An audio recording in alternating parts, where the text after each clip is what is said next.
नमस्कार, मैं हूं सौरभ त्रिपाठी। आप देख रहे हैं न्यूज़ वन इंडिया। बुलेटिन शुरुआत इस वक्त की बड़ी खबर से करते हैं। मुजफ्फरनगर से बड़ी खबर है। बारिश के चलते कच्चा मकान ढह गया। मलबे में दबने से 3 लोगों की मौत हो गई, जबकि 4 लोग गंभीर रूप से घायल बताए जा रहे हैं।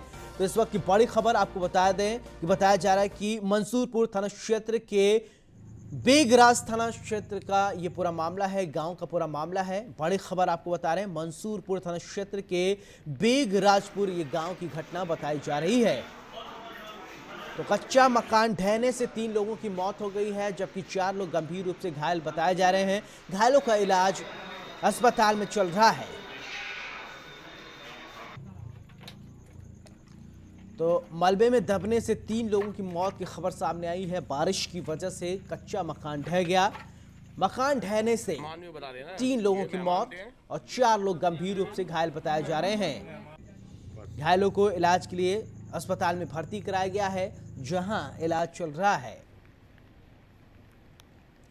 तो ये बड़ी खबर मुजफ्फरनगर से आपको बता रहे हैं। बताया जा रहा है कि बारिश की वजह से कच्चा मकान ढह गया। मकान ढहने की वजह से 3 लोगों की मौत हो गई और 4 लोग गंभीर रूप से घायल हो गए हैं।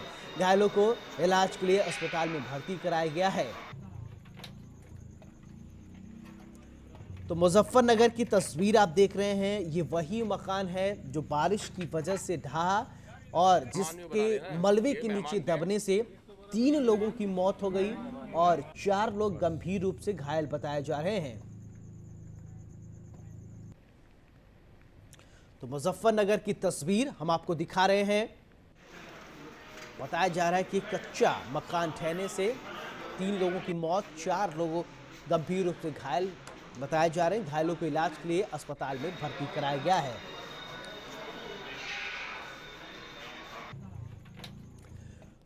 उधर बीजेपी के यूपी सांसदों की बैठक हुई, जहां पर 2 दिनों तक यूपी चुनाव को लेकर मंथन चला। बीजेपी अध्यक्ष जेपी नड्डा ने बैठक की अगुवाई की और सीएम योगी, यूपी के प्रभारी मंत्री राधा मोहन सिंह भी मौजूद रहे। प्रदेश महामंत्री सुनील बंसल भी बैठक में शामिल हुए।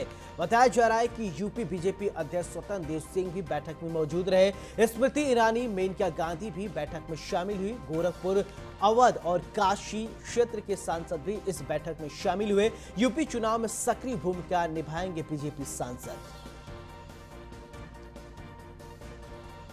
तो दिल्ली में बैठक, 2 दिनों तक बैठक का आयोजन किया गया।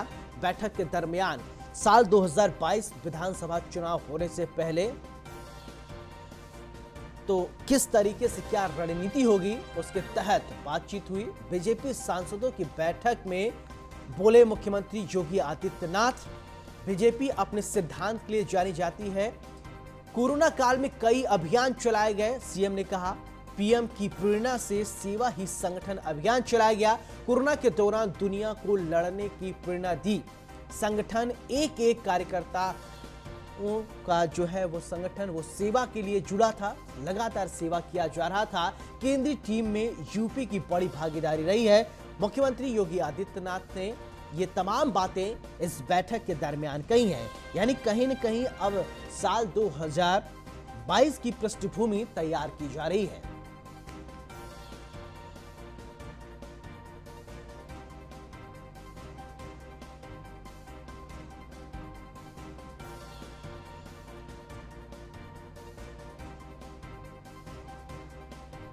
तो आपको बता दें, संगठन का एक कार्यकर्ता सेवा से जुड़ा था। मुख्यमंत्री योगी आदित्यनाथ ने अपने स्टेटमेंट में ये बातें कही हैं। केंद्रीय टीम में यूपी की बड़ी भूमिका रही है। बीजेपी सांसदों की बैठक में बोले मुख्यमंत्री योगी आदित्यनाथ, बीजेपी अपने सिद्धांत के लिए जानी जाती है, सैद्धांतिक कार्य करती है। कोरोना काल में कई अभियान चलाए गए और इसके अलावा आपको बता दें कि पीएम की प्रेरणा से सेवा ही संगठन का अभियान चला, जिसके तहत कोरोना के दौरान दुनिया को लड़ने की प्रेरणा दी गई। उत्तर प्रदेश के मुख्यमंत्री, आपको याद होगा किस तरीके से कोरोना काल में लगातार ग्राउंड जीरो पर जाकर लगातार जनता के बीच में रहे। एक बार ये कोविड से भी संक्रमित हुए, लेकिन फिर भी मुख्यमंत्री योगी आदित्यनाथ नहीं रुके। कोरोना इनको भी हुआ था, इसके बाद भी मुख्यमंत्री योगी आदित्यनाथ लगातार जनता की सेवा करते रहे।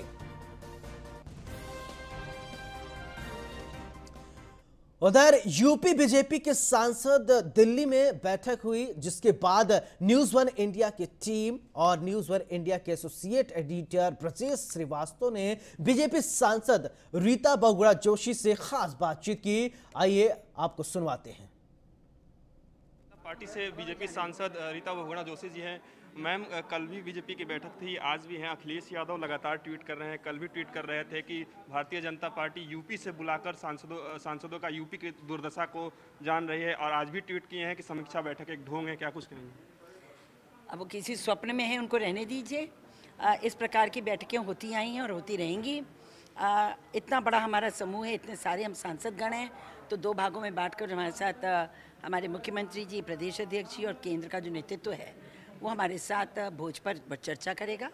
तो इसमें कोई नई बात नहीं है, ऐसा पहले भी होता आया है। आप लोग इसलिए इसको नवीन मान रहे क्योंकि चुनाव करीब है, इसलिए आप इसको चुनाव से जोड़ रहे हैं। लेकिन मैं आपसे एक बात कह दूँ, भारतीय जनता पार्टी 5 वर्ष 24/7 काम करती है, तो इसलिए ये पार्टी वो नहीं है जो कभी चुनाव के वक्त ही काम करे। जैसे आज बसपा उठ रही है, भागना शुरू कर दी है। हम लोग तो 5 साल लोगों के बीच में रहते हैं। मैम, इस बार जो बसपा है या सपा है, ब्राह्मण वोट बैंक को अपनी तरफ खींचने के लिए तमाम प्रयास कर रही है। अखिलेश यादव कह रहे हैं कि हम सत्ता में आए तो परशुराम जी की मूर्ति लगाएंगे। मायावती भी तमाम सम्मेलन कर रही है। ऐसे में बीजेपी क्या कुछ कर रही है? देखिए, ऐसे लुभावने जो नारे हैं आज पहली बार नहीं लग रहे हैं। आप 2014 से देखिए, लगातार ये क्रम चल रहा है विपक्ष में, लेकिन विपक्ष मुख्य बल गिरता जा रहा है।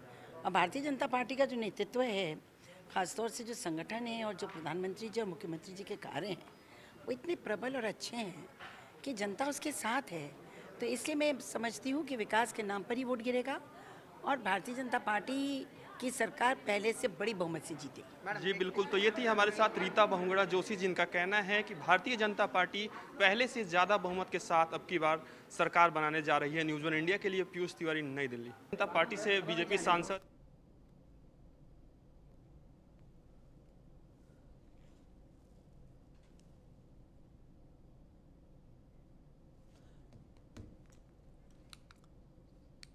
उधर यूपी बीजेपी के सांसद दिल्ली में बैठक हुई। बैठक में न्यूज वन इंडिया के एसोसिएट एडिटर ब्रजेश श्रीवास्तव ने केंद्रीय गृह राज्य मंत्री अजय मिश्रा टेनी से खास बातचीत की। सुनिए आप। इस वक्त हमारे साथ केंद्रीय गृह राज्य मंत्री अजय मिश्रा टेनी जी हैं। सर, सबसे बड़ी बात ये बैठक हुई, बैठक में क्या कुछ निर्देश दिए गए हैं 2022 को लेकर के? देखिए, भारतीय जनता पार्टी में कोई किसी को निर्देश नहीं देता। यहाँ प्रधानमंत्री से लेकर के हमारा जो बूथ का पन्ना प्रमुख होता है, सब कार्यकर्ता होते हैं। हम सब लगातार बैठते हैं और हमारे यहाँ बैठकें नियमित रूप से होती हैं। उसी क्रम में आज की बैठक हुई। जन आशीर्वाद यात्रा का एक बड़ा दारोमदार आप लोग के कंधे पर है, क्योंकि उत्तर प्रदेश में 7 लोगों को मंत्री बनाया गया और सबको दायित्व दिए गए हैं। आपको भी 7 लोकसभा क्षेत्रों का भ्रमण करना है। कितनी बड़ी चुनौती और क्या आपका एक्टिविटी होगी, किस तरीके से लोगों तक? एक वो स्वाभाविक बात है, चूँकि पार्लियामेंट शुरू हो रही थी और उसी दौरान हम लोगों का शपथ ग्रहण हुआ और हम लोग पार्लियामेंट चलने की वजह से अभी क्षेत्र में नहीं जा पाए हैं। तो हमारे संगठन का ऐसे दिशा निर्देश है कि जब हम लोग जाएं तो रास्ते में जो हमारी लोकसभा पड़ती हैं, जिले पड़ते हैं, उनके कार्यकर्ताओं से मिलते हुए जाएं। और ये दारोमदार हम लोगों पर नहीं, हमारा जो संगठन है, हमारी जो पार्टी है, वो कार्यकर्ता आधारित राजनीतिक दल है। कार्यकर्ता सब जिम्मेदारियों को उठाएंगे और प्रत्येक जिला जो हमारे रास्ते में पड़ेगा हम जाएंगे। उत्तर प्रदेश में अचानक एक सियासत जातीय आधार पर बदल गई है। ब्राह्मण सम्मेलन मायावती कर रही हैं, अखिलेश यादव जो है सम्मेलन कर रहे हैं, सांस्कृतिक सम्मेलनों की तरफ आ गए। क्या आप जातीय सियासत से ही 2022 का भविष्य तय होगा? देखिए, ये उन लोगों का हमेशा से यही रहा। उन्होंने काम के आधार पर कभी वोट नहीं मांगा। केवल भारतीय जनता पार्टी है जो चुनाव में भी काम की बात करती है कि हमने जो वादे किए वो पूरे किए, नहीं किए, जो काम किया उसके आधार पर हम वोट मांगते हैं। उन लोगों को जब चुनाव आता है तो जाति याद आ जाती है, धर्म याद आ जाता है और वो ऐसी बातें करने लगते हैं कि जिससे किसी जाति के लोग प्रभावित होकर के उनको वोट दे दें। अब मायावती जी का जैसे आपने जिक्र किया, अखिलेश जी का जिक्र किया, ये सारे लोग इस तरह के प्रयास कर रहे हैं कि ब्राह्मणों को सीढ़ी बना करके कुर्सी तक पहुंच जाएं। लेकिन यहाँ देश की जनता बहुत प्रबुद्ध है, यहाँ का मतदाता जागरूक है। ऐसे लोगों के मंसूबे सफल नहीं होने वाले हैं।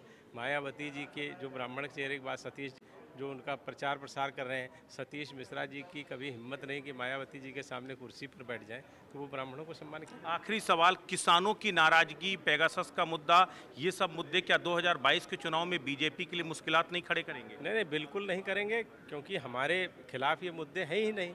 हमारे तो किसान भाई ज़्यादा से ज़्यादा संतुष्ट हैं, उनकी आमदनी लगातार बढ़ रही है। और पेगासस का मामला है, पूरे देश के लोग जानते हैं कि ये एक अनर्गल प्रलाप है और ऐसे लोगों द्वारा किया जा रहा है जो हताश और निराश है। Thank you so much. तो बिल्कुल ये थे अजय मिश्रा टेनी जी, जिन्होंने साफ तौर पर कहा कि जन आशीर्वाद यात्रा दरअसल वो जन भागीदारी देने की बात है। और जहां तक रही बात किसानों की नाराजगी की, तो कोई भी किसान उत्तर प्रदेश में नाराज नहीं है। वीडियो जर्नलिस्ट लोकेश के साथ Brajesh Srivastava, News One India, Delhi. Lucknow से इस वक्त की बड़ी खबर आपको बताते कि हड़ताल से लौटने वाले पर एक्शन, 130 और एम्बुलेंस कर्मी बर्खास्त कर दिए। माफ कीजिएगा, हड़ताल से जुड़ी हुई बड़ी खबर आपको बता दें, 130 और एम्बुलेंस कर्मी बर्खास्त किए गए हैं। एम्बुलेंस से सेवा प्रदाता कंपनी ने की कार्रवाई। अब तक 700 से ज़्यादा एम्बुलेंस कर्मी बर्खास्त कर दिए गए हैं। ये बड़ी खबर आपको बता दें, कंपनी ने शुरू की नई एम्बुलेंस चालकों की तलाश।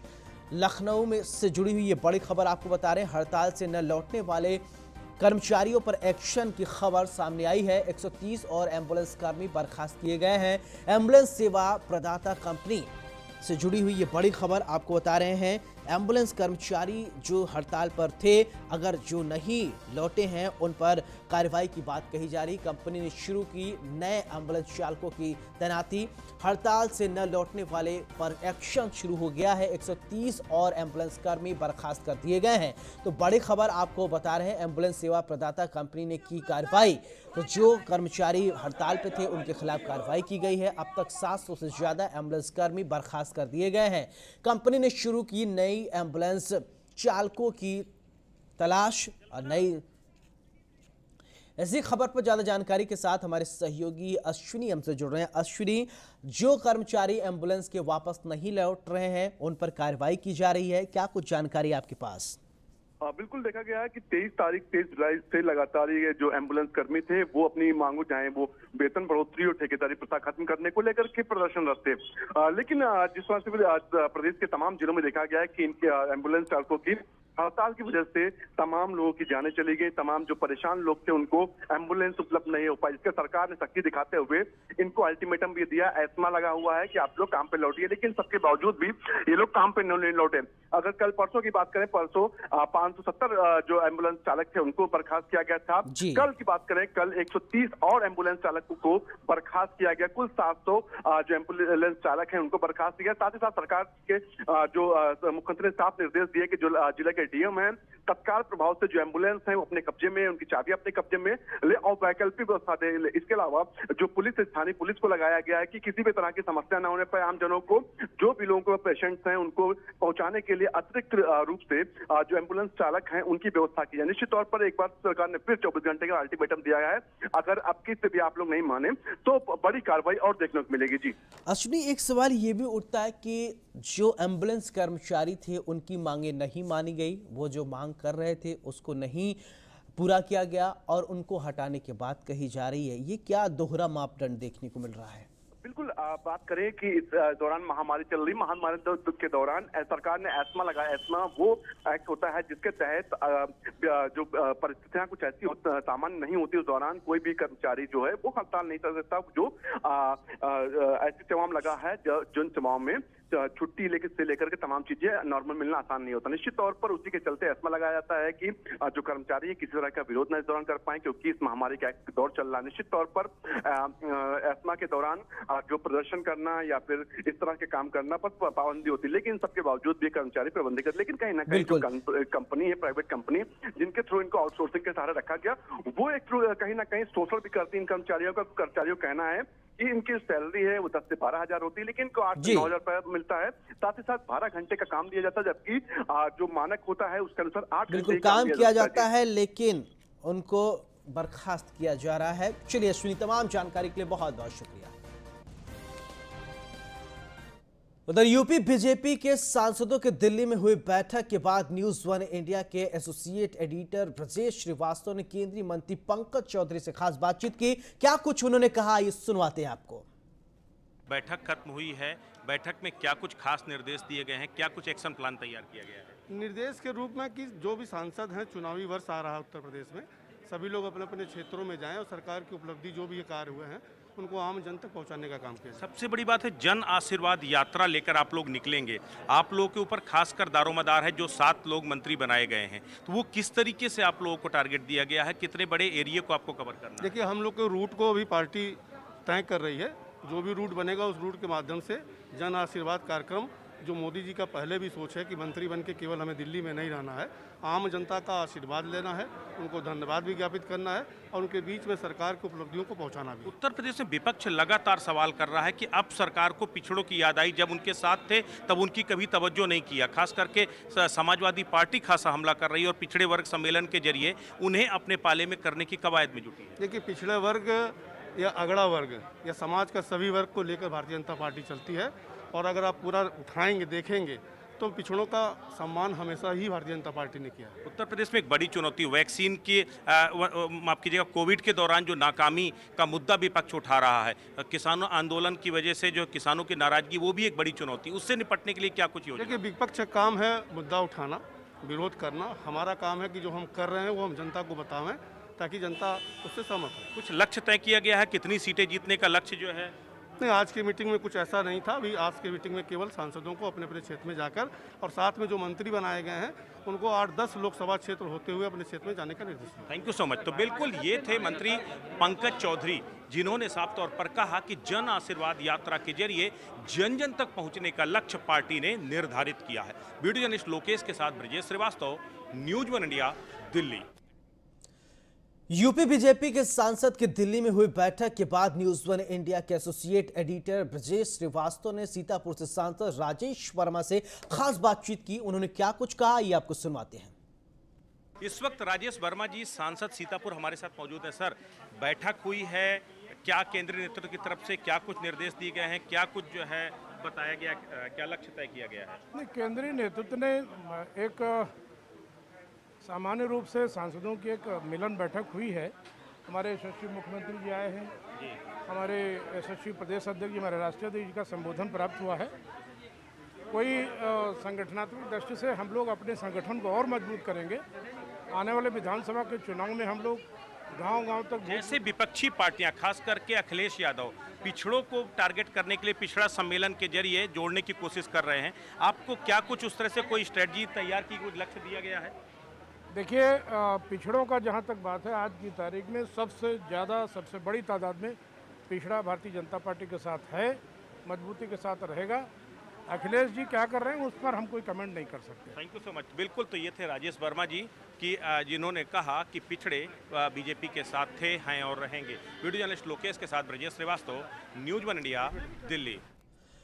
उधर आम आदमी पार्टी के पार्षद राकेश कुमार ने बीजेपी शासित एमसीडी पर जमकर हमला बोला है। पार्षद राकेश कुमार ने कहा है कि बीजेपी शासित एमसीडी कूड़े में भी भ्रष्टाचार करने से बाज नहीं आ रही है, अपने खास लोगों को टेंडर दिया है। बीच में जाएंगे, लोगों से बातचीत करने की कोशिश करेंगे और लोगों को बताने की इस बात की कोशिश करेंगे कि एमसीडी जो है किस तरीके से भ्रष्टाचार कर रही है। आप मेरे पीछे देख सकते हैं कि तमाम जो पार्षद हैं वो इस समय पे यहाँ पे प्रदर्शन कर रहे हैं। सिविक सेंटर के बाहर ये प्रदर्शन चल रहा है और मेरे साथ जो पार्षद राकेश जी हैं, राकेश जी, मैं आपसे जानने की कोशिश करूंगा कि बार बार भ्रष्टाचार निकल करके सामने आता है। आम आदमी पार्टी के पार्षद जो हैं प्रदर्शन करते हैं, सड़क से लेकर के सदन तक हंगामा मचाते हैं और लोगों तक भी लेकर के जाते हैं, लेकिन एमसीडी में भ्रष्टाचार का जो मामला है रुक नहीं रहा है। देखिए, सत्ता में ये लोग बैठे हैं ना, इनकी मेजॉरिटी है, हमारे पार्षद कम है, इनकी संख्या बल ज्यादा है, तो इसलिए प्रस्ताव पास करा लेते हैं। लेकिन दिल्ली की जनता तो देख रही है ना, आज जितना भी ये करप्शन कर रहे हैं दिल्ली की जनता सब जान रही है। आज कूड़े जैसी चीज पे भी इन्होंने भ्रष्टाचार करने से ये लोग बाज नहीं आए। मैं आपकी जानकारी के लिए बता दूं, कूड़ा जो मशीनें किराए पे ली जा रही हैं उसमें तो भारी भ्रष्टाचार है ही। इसके अलावा जो नॉर्थ एमसीडी के अंदर जो कूड़ा उठाने का भी एक टेंडर होता है, उसके अंदर भी भारी करप्शन है। पार्षदों का साफ कहना है कि गाद की कालिक के बाद जिस तरीके से अब कूड़े की कालिक जो लगी है एमसीडी के ऊपर, उसको ऊपर कहीं ना कहीं बड़ा सवाल खड़ा होता है कि इस तरीके के अगर समय समय पर जो भ्रष्टाचार है निकल करके आएंगे और जो जनता के बीच में और पार्षदों के बीच में जो एक विश्वास की जो भावना है वो खत्म होगी, वो कहीं ना कहीं अपने आप में बड़ा सवाल खड़ा करती है। दिल्ली से टीपू सुल्तान रिपोर्ट। उधर उत्तरी दिल्ली नगर निगम के सदन में आम आदमी पार्टी के पार्षदों ने बीजेपी एमसीडी छोड़ो के नारे के साथ विरोध किया। विपक्ष के नेता विकास गोयल ने बताया कि भाजपा के मेयर बिल पर चर्चा करनी नहीं चाहते हैं, उसे विरोध के बावजूद उसे पास करने की कोशिश की जा रही है।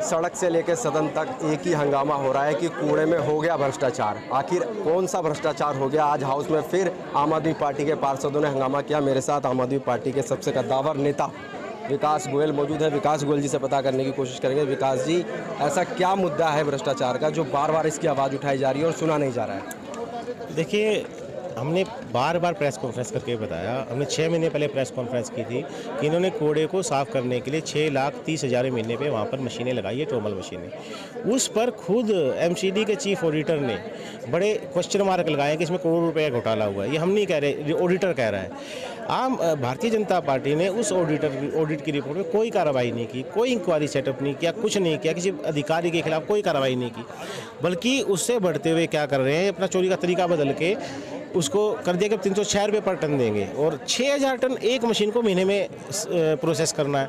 तो आप गुना करोगे तो 18,36,000 रुपये आएगा। मतलब अब तक जो किराया 6,30,000 दे रहे थे, अब 18,36,000 रुपये देंगे। बस 3 गुना भ्रष्टाचार। विकास गोयल का साफ कहना है कि अगर हमारी हाउस में नहीं सुनी जाती है तो दिल्ली सरकार से ऑडिट रिपोर्ट के लिए हम भेजेंगे और जो इसका पूरा सच है, जो इस पूरे घोटाले का, भ्रष्टाचार का जो पूरा सच है, वो निकल करके सामने आएगा। दिल्ली से टीपू सुल्तान की रिपोर्ट।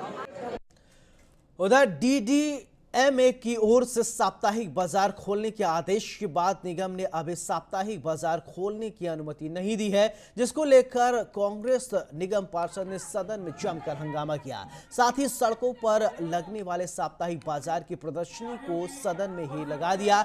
इस दौरान न्यूज़ 1 इंडिया के संवाददाता टीपू सुल्तान ने हमारे हंगामे के बाद बताया जा रहा है कि कांग्रेसी निगम पार्षद से खास बातचीत की। क्या उन्होंने कहा, आइए आपको सुनवाते हैं।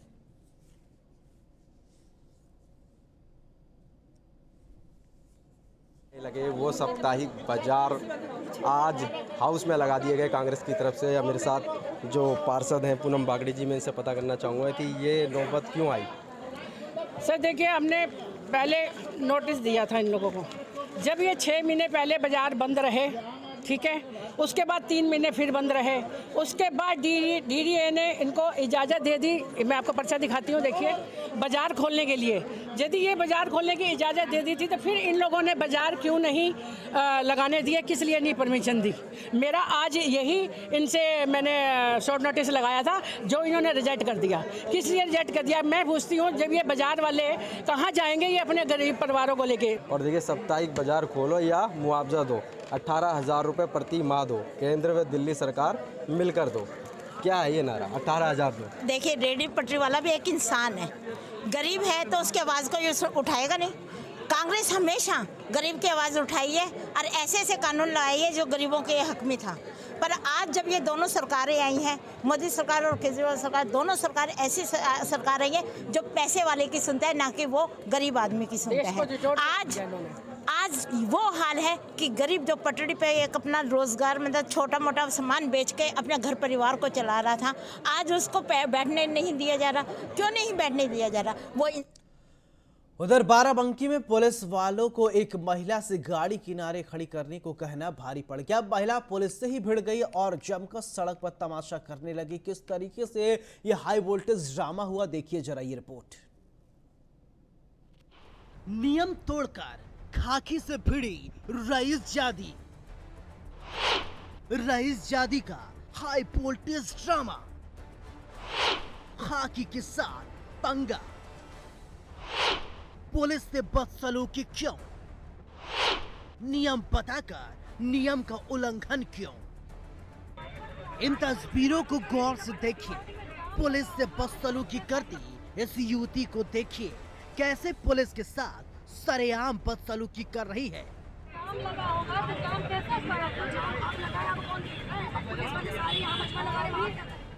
देखिए लड़की कैसे पुलिस वालों को नियम कानून समझा रही है।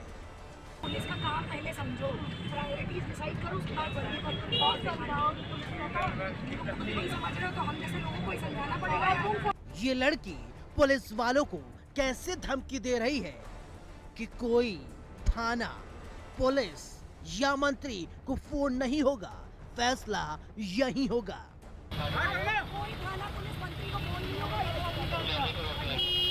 देखिए कार सवार शख्स को उतार कर कैसे ये लड़की कार के सीट पर जा सवार हुई, तभी अचानक कार से उतरकर पुलिस को कैसे धक्का दे रही है।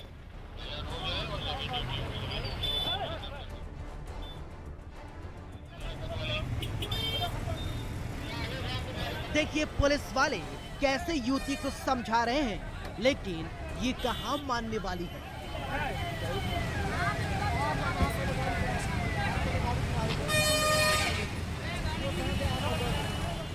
सड़क पर लंबा जाम लगा रहा, लेकिन युवती का हाई वोल्टेज ड्रामा नहीं थमा।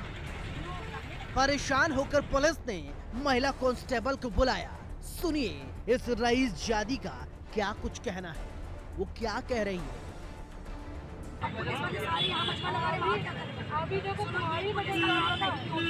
पुलिस का काम पहले समझो, प्रायोरिटीज डिसाइड करो, उसके बाद वर्दी करो और समझाओ।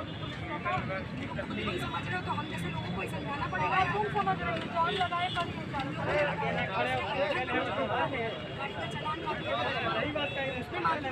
मैंने पलट तो क्या गलत हो गया? जबरदस्ती अपना ईगो सेटिस्फाई कर रहा है। जी हाँ, आपकी टीवी स्क्रीन पर दिख रही तस्वीर यूपी के बाराबंकी जिले की है।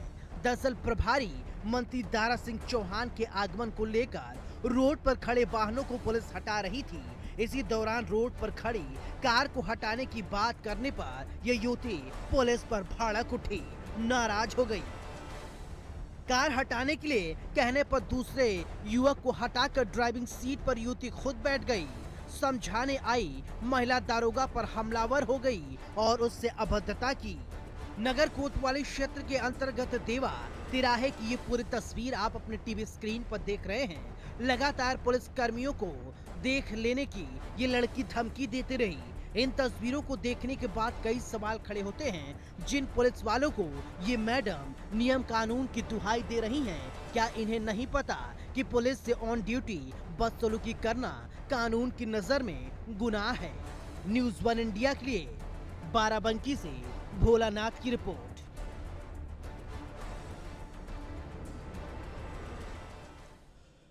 इस बुलेटिन में मेरे साथ फिलहाल इतना ही। आप देखते रहिए न्यूज़ 1 इंडिया। नमस्कार।